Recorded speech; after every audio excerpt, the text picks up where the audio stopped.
पंडित सुखराम शर्मा ने रोटी आंदोलन की शुरुआत। सबसे पहले भ्रष्टाचार के खिलाफ उठाई आवाज। आज रोटी आंदोलन के राष्ट्रीय अध्यक्ष पंडित सुखवीर शर्मा ने अपने जन्मदिन के उपलक्ष्य में दिल्ली में देश भर में चलाए जा रहे रोटी आंदोलन और ब्राह्मण ऑर्गेनाइजेशन ऑफ इंडिया के केंद्रीय कार्यालय का भव्य उद्घाटन किया, जिसमें हिंदू क्या मुस्लिम सभी जाति के धर्म के लोग मौजूद रहे और सभी ने पंडित सुखवीर शर्मा को फूलमाला पहनाकर मिष्ठान, श्रीफल, फूलों का गुलदस्ता बारी बारी से देकर तथा पगड़ी बांधकर सम्मानित किया। कार्यक्रम में केक भी काटा गया और केक से सभी का मुंह मीठा कराया गया। ऑफिस का उद्घाटन श्रीफल तोड़कर और फीता काटकर पूरे विधि विधान के साथ किया गया। देखिए हमारी ये खास रिपोर्ट। संगठन जो रोटी आंदोलन है, इस देश और ख़ास तौर से दिल्ली के गरीबों की आवाज़ बनेगा, जहां गरीब मज़दूरों का, किसानों का, गांव के लोगों का, झुग्गी झोंपड़ी में रहने वाले लोगों का और हर धर्म के लोगों का, जहां चाहे कोई माइनॉरिटी कम्युनिटी है या मेजॉरिटी कम्युनिटी है, ये धर्म और जाति से ऊपर उठ के एक सोशल मूवमेंट है और ये आंदोलन है। हम सबसे पहले दिल्ली के देहात में, गांव में जिन्होंने ज़मीन पे दिल्ली बसी है, उनके तकलीफ़ को एड्रेस कर रहे हैं और उसमें हमने कमेटी बना दी है। हमारे जनरल सेक्रेटरी हैं रविदत्त गौड़ जी, उनके अध्यक्षता में। तो वो जो गांव की समस्याओं को अगले 15 दिन के अंदर नोटिस करके और उसके बाद हम आंदोलन चालू करेंगे दिल्ली में। मुस्लिम भी हमारे भाई हैं, वो भी हमारा खून है, हमारे बीच में से निकले हुए कुछ साथी हैं, परिवार है। और सबसे ज़्यादा अगर आप देखोगे, सारा जो सिस्टम है, कामगार ज़्यादातर ये इसी कम्युनिटी से हैं और मेरा वास्ता पिछले 40 साल से सब लोगों से रहा है। तो मैं ट्रेड यूनियन का आदमी हूँ और मज़दूर आंदोलन से जुड़ा रहा हूँ और मज़दूर आंदोलन से निकला हुआ इंसान हूँ। तो मेरे लिए ये चीज़ कोई मायने नहीं रखती। मेरे लिए तो गरीब जो है वो मायने रखता है। गरीब चाहे किसी जाति का हो, कमज़ोर किसी जाति का हो, मेरे लिए वही जीवन का एक लक्ष्य है कि उनके तकलीफ़ में रहने नहीं दूंगा। कि सबसे पहली कड़ी माननीय प्रधानमंत्री जी ने एक आवाज़ दी कि मैं जीरो टॉलरेंस करप्शन के बारे में चाहता हूँ। इस देश में करप्शन की जो जीरो टॉलरेंस होनी चाहिए, तो मैं उनकी बात को एकदम सिर माथे पर रखते हुए भ्रष्टाचार के खिलाफ रोटी आंदोलन बड़ा कार्यक्रम करने जा रही है। सबसे पहला कार्यक्रम जो 1730 और 32 कॉलोनी जो अभी पक्की की थी भारत सरकार ने, जो प्राइम मिनिस्टर के नाम से जो अनऑथराइज कॉलोनियाँ हैं उनको पक्का करने का जो प्रोग्राम बना था, उसमें जो ऑफिसेज हैं जहाँ पे ये फ्री होल्ड हो रहे हैं, उसमें दिल्ली सरकार के कुछ अधिकारी आए हुए हैं और वो उस काम को आगे नहीं बढ़ने देने। सबसे पहले हम उस आंदोलन की उस कड़ी को पहले गांव की आवाज़ और फिर ये जो करप्शन जो वहाँ पे हो रहा है उसके खिलाफ आवाज़ उठाएंगे और प्रधानमंत्री जी की जो जीरो टॉलरेंस अगेंस्ट करप्शन है उस मुद्दे को लेके हम आगे बढ़ेंगे। देखिए, हमारा काम रोटी पहुंचाना नहीं है। हमारा काम जो लोग रोटी पेट तक नहीं पहुंचने दे रहे हैं, उन लोगों को आइडेंटिफाई करके उनके खिलाफ आंदोलन करना है, ताकि गरीब की रोटी पेट तक पहुंचने से कोई रोक ना पाए। और एमसीडी में अगर आप देखेंगे मज़दूरों का बहुत बुरा हाल है। अभी विगत दिनों पीछे आपने देखा होगा, सैलरी नहीं मिलती 5-5, 6-6 महीने, और आप देखेंगे मज़दूरों ने भी आज सुसाइड किया है, केवल इसलिए कि उसके पास उसके बच्चों के लिए खाने के साधन उपलब्ध नहीं थे, वो व्यवस्था नहीं कर पाया अपने बच्चों को रोटी देने के लिए। और जो बच्चा रोटी की लड़ाई लड़ रहा है, जहाँ पर उसके भविष्य की लड़ाई को लड़ना था, जहाँ उसने बहुत अच्छी पढ़ाई कर कर आगे जाना था, पढ़ाई की तो बात अब सोचनी बंद कर दी है इस मजदूर वर्ग ने। अब तो केवल रोटी की लड़ाई हम कर दी है।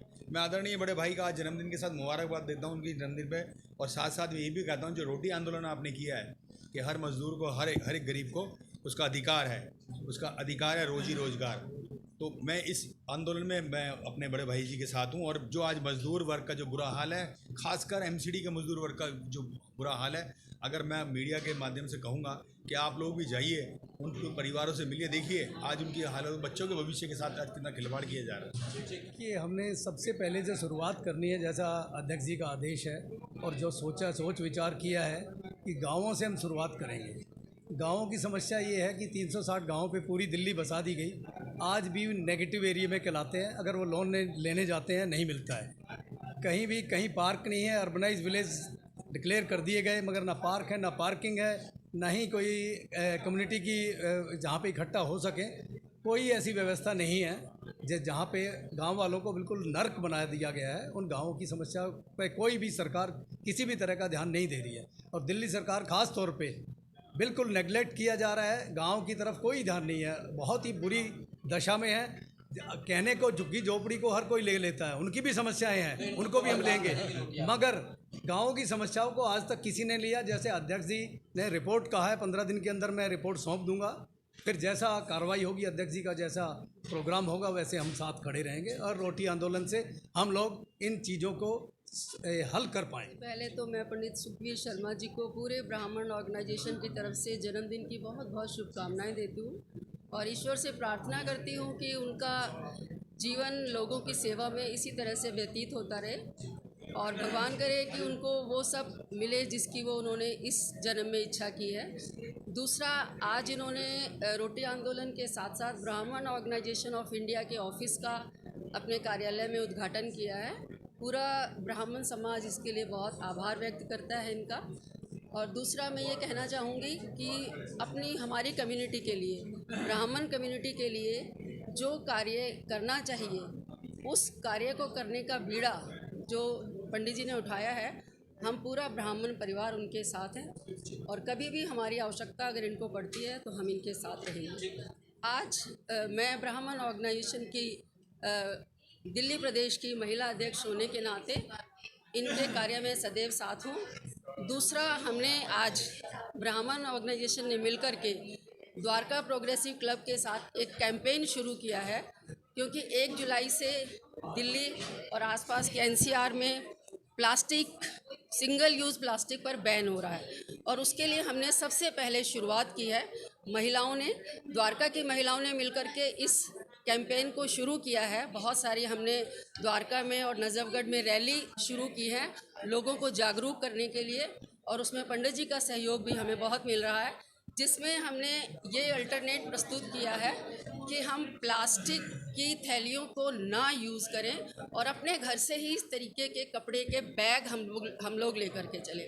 तो आज इस पवित्र दिवस पर, इनके जन्मदिन के मौके पर, मैं जितने भी हमारे यहाँ साथी आए हुए हैं उन सबको अपने द्वारका प्रोग्रेसिव क्लब की तरफ से ये जो थैले हैं कपड़े के, हम उपहार के रूप में देंगे और इस तरीके से हम ये आशा करते हैं कि सभी हमारे साथी अपने घर से शुरुआत करेंगे और जब भी मार्केट जाएं तो इस तरीके के कपड़े के बैग लेकर के जाएं। अगर हम इसकी आदत डालेंगे तो हम ज़रूर प्रणपूर्वक कह सकते हैं कि हम दिल्ली से ही नहीं पूरे भारत से प्लास्टिक को ख़त्म कर सकते हैं।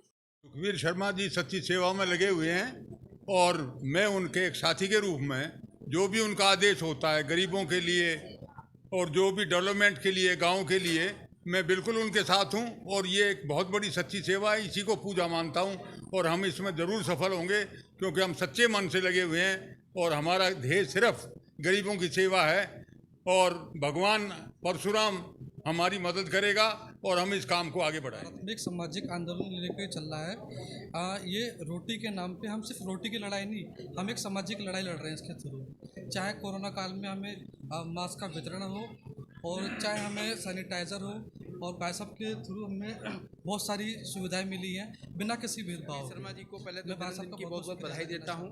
आज यहाँ इन्होंने एक ऑफिस नहीं 2 कार्यालयों का उद्घाटन किया है।